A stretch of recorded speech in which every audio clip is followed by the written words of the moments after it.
Hi everyone, welcome to my review of Paul Thomas Anderson's first feature film, Hard Eight, in 1996, also known as Sydney. But yes, Paul Thomas Anderson. I finally get to talk about this filmmaker, and yeah, there might be a bit of a gap between this and Boogie Nights for reasons I'll maybe explain at the end of the review. But yes, I just rewatched this film tonight, and yeah, I just cannot wait to do this director series of PTA because he's one of my absolute favourite filmmakers of all time. And there's one of his films actually is in my top 25, firmly in there, and I think it's one of the absolute greatest achievements in cinema. And we'll get to obviously all of his films at some point. I won't ruin, but yeah, he's one of my 10 favourite filmmakers. Actually, there's a spoiler, directors. He writes and directs all his films, and it's just an absolutely stunning. He's a master of the craft for me. Just a master of sound. Character studies, and so many different things, and just is absolutely remarkable. And this is a film that it's his first feature film, and it didn't do well at the box office. Let's just say that it did not do well at all. Flopped really. It's got kind of a cult following now, but you could say that about all his films, really. But yes, I watched it last September for the first time, really, and I rewatched it tonight on Sky. I don't know if there's a Blu-ray of it. I couldn't find one. Maybe I just didn't look. But yes, I watched it on Sky, and yeah, when I first watched it in September, I didn't have the highest hopes, but up to that point, I think it impressed me with everything he'd done. So I kind of thought, let's see what it's like. It might be really good, because it's not that acclaimed, really. Like a 7.3 on IMDb and stuff, and people don't really talk about it too much. When talking about Anderson. But yes, it had a cast that really impressed me. Philip Baker Hall is a really, really undervalued actor. He was in some great stuff, and quite a few Anderson films actually. And then of course, as the lead, really, you've got John C. Reilly. Although you could say Philip Baker Hall's the lead as well, but John C. Reilly is really the guy that we follow in terms of the narrative. And Gwyneth Paltrow's in it as well, and Samuel Jackson. So there's also a little brief appearance, very funny appearance from Philip Seymour Hoffman.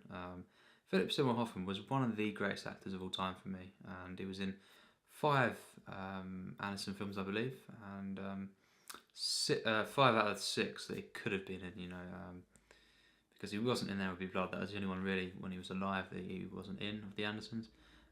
He was in a little appearance as well. He made an appearance, but yeah, it's mainly the three main characters are Gwyneth Paltrow's Clementine, John C. Reilly's John, and then Philip Baker Hall's Sydney. And we start off basically with really, really just intrigued me straight away when I saw it. Just someone walking towards John C. Reilly, and he kind of just sitting on the road, the side of the road and stuff, and basically, this character of Sydney just takes in John C. Reilly, John, and kind of just shows him how to make money, at the casinos and stuff. And because John says that he needs money for his mother's funeral and stuff. I think it was, yeah. So kind of shows him how to make money and stuff, and he takes him under his wing and kind of just looks after him and stuff. And they form a friendship. And yes, that's kind of the first half of the film is him kind of rising, into wealth and stuff, you could say. Although a lot more low key than say Boogie Nights, but it's kind of like that in that sense. And then you've got as well Clementine. She gets taken in as well by this character of Sydney, and he kind of looks after them both. And then basically as well they form a romance. John C. Reilly and Gwyneth Paltrow's characters. They kind of form this romance. And yes, the romance, first of all, is one of my favourites actually. In kind of modern cinema, it's stunning. I really absolutely love the romance in this film. Really connected to it on every level, and it's very, very naturalistic, but it is very very uplifting and stuff as well. It's beautiful, and wonderfully played. John C. Reilly actually is one of my favourite actors. There's a lot of a lot of people that work with Anderson, Julianne Moore as well, they're just among my favourite actors, actresses actually, you know, and they're in quite a few, especially early on. There's quite a few people that crop up throughout a lot of his films, and of course Seymour Hoffman being in 5 of them. Yeah, just you know, he's even worked with Adam Sandler. We'll get to that, you know, we'll get to Punch Drunk Love. But yes, it's just so great cast in this film, and especially John C. Reilly and Gwyneth Paltrow. You know, that chemistry and everything is just stunning. But yeah, it drew me in, and you know, I didn't expect Anderson to be as, you know, confident as a director back then, just with his debut film, because people just didn't make out that it was that good, you know. But everything, well, you know, every element really is there that is in something like Boogie Nights, to an extent. It's just in Boogie Nights it was even, you know, greater, you know, and elevated to a completely another level. You know, that's so now Boogie Nights is way beyond what this is. But the elements, you know, the gliding cameras, you know, camera moves, and kind of, you know, the tracking shots and everything, and the intense kind of 1-2 shots, you know, dialogue scenes a lot of the time, and the way he frames different things is quite, it's all present here really. You know, that would slightly change over time. Maybe you could say that, yeah, there's 2 different splits really with Paul Thomas Anderson films, you know, his filmography. Really, it's his first 4 films, this, Boogie Nights, Magnolia, Punch Drunk Love, and then that gap, and then it starts with There'll Be Blood and The Master, Inherent Vice. They're very, very different, and they're more, yeah, they're different. They're kind of their own thing. His first 4 were the kind of, yeah, the style that was in them films, the first 4, it's present here quite a bit actually, and as well the way he uses sound design, you know, to kind of give it momentum, really, really great, and the way he builds tension with that. But this really surprised me. I did not expect to, you know, think this was a great film, you know, let alone a masterpiece, because I honestly, I think this is a masterpiece. I think, you know, it's so human, it's so good, so well constructed, it's just a masterpiece. But yes, the writing in this film is stunning, you know, it's just so unique, you know, and it's very, very indie-esque at the beginning, you know, very, very much an indie film. And you know, it's very, very, you know, very out there in a way, a very eccentric character of John C. Reilly, and stuff. But you know, it's just so confident, and I was just drawn in so much, and throughout the film, it's just kind of, it never lets up. You know, it's just a stunning film that I was constantly engaged in. You know, and so human. That's a thing of Paul Thomas Anderson films. He's one of the most human directors I've ever seen. Even though, you know, there's many aspects of his films that are, you could say, dreamlike and stuff, and very fantastical. You could actually say that, yeah, you could. Magnolia being one, but they're always very, very human as well, and actually that's kind of the perfect mix, what I think a film should be. Realism, fantasy, although of course not fantasy always, you know, with wizards. I don't mean like that. I mean fantastical as in dreamlike, and you know, some films that are dreamlike, you know, Days of Heaven is in a way fantasy, and you know, that's just the way I see it anyway, and just the way that a director can get real emotions from real characters, grounded characters, but also have this combination of cinematography, editing, music, stuff like that, and you know, can just elevate film, and this is definitely that. You know, it's his debut film, and it's not, you know, as much budget as quite a lot of his other ones, but like a film like Badlands, if you know how to make a film, you know, on this level, you know, well, not quite as good as Badlands, but you know, if you know how to make a film, you know, to a certain, you know, level, then you can just kind of forget about any sort of budget and just elevate a film, you know, beyond most. And this one, it's a thriller film, yes. It's a drama, of course, and a romance, but it's just so it's just so unique, you know. And yeah, I absolutely love this film. You know, the writing is just stunning. All the exposition in this film is stunning, and as well, you know, there's quite a few twists in the second half of the film that really surprised me. But again, added another layer to some of the characters, and you kind of see things differently, but also, you still kind of you kind of see, why that kind of happens and stuff. You catch on to little things, but not all is revealed. At the end, it's not all revealed, which is quite nice actually. But yes, the characters in this film overall are just stunning. Completely mesmerised by the cinematography. Anderson, as I said, his framing is stunning. Just the way he blocks the scene is stunning, and all the gliding camera, it's so stunning. It's full of energy. That's the thing with Anderson films. As I say, the first four Anderson films very very different. They're more energetic, you could say. They've always got energy within the frame and just bursting with emotion as well, and just it just feels so good, and you always just kind of follow the camera, moves and stuff, and it just connects completely with the narrative, and what's going on. It's not just flashy for the sake of it. It's like Goodfellas, where all the kind of tracking shots and everything have a complete purpose and just add to the experience and just work in harmony. The editing in this film is stunning, very very sharp, but combined with the sharp editing and back and forward shots with that kind of the case of tracking shots and stuff, it just really makes up for a overall stunningly shot film, an edited film. The music as well is great, and the use of music. It's all just stunning, really. Absolutely flawless. As I've said, the performances are just wonderful. Philip Baker Hall, wow, he's really great in this film. Stunning performance. And what a character actually as well. Very very such a warm character.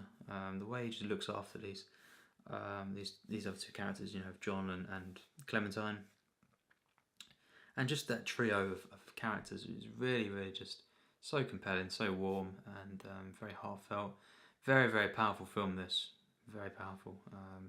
And it's just sometimes the little moments that are so very very touching film. It just creeps up on you, and I some people say this is like the worst Paul Thomas Anderson film, although Inherent Vice usually gets that slack. That it usually does appear at the bottom, but as well as this kind of thing. But I don't feel that. I actually think this is, well, I'm not going to ruin, but yeah, I do absolutely love this film, and I do think it's better than Inherent Vice, yes. But who knows what I think of Inherent Vice? Wait until I review that. But yeah, this is definitely an underrated film. One of the most underrated films, actually. Like a couple of his films. It's just really, I don't see how it's not talked about more. A bit more of a talk about it in recent years, but generally it's still a lot of people haven't heard of it, even if they've seen most of Anderson films. And it's just so it's full of masterful everything, really. John C. Reilly, I absolutely love in this film. He's just such a great character as well. Everything just works perfectly in harmony. The writing, the directing, stunning direction throughout. His complete vision, and it just from start to finish. And the way it comes together and kind of calls back to the beginning, it's stunning. The script obviously is wonderful. All completely fleshed out characters, and it's a case again of show not tell. This film is stunning, and as I said, the music, the sound design as well, the editing. Wow, this is just a stunning film. I absolutely love it. I connected so much with the romance and just the relationships these characters have. The friendship between Philip Baker Hall and John C. Reilly's two characters. Samuel Jackson's role in the film is great as well. Just added to kind of thriller aspects and added drama in there, and it's just one of the most wonderful films I've seen, really. I love it. I absolutely love this film, and I do think it's a masterpiece, as I've said, and I really can't find any flaws with this film, really. But it is one of my favourite films, actually. It's not like my top 100 or anything like that. It's not like maybe at least one or two of the other Anderson films are. But I think for a debut film, it's wonderful. It's one of the best for sure. It's up there with Reservoir Dogs, actually, I would say, for debut film. And it's not really talked about in the same light, but yeah, fair enough. But it's just really underrated film. I think I'd have to give this film 100% plus, tier 3.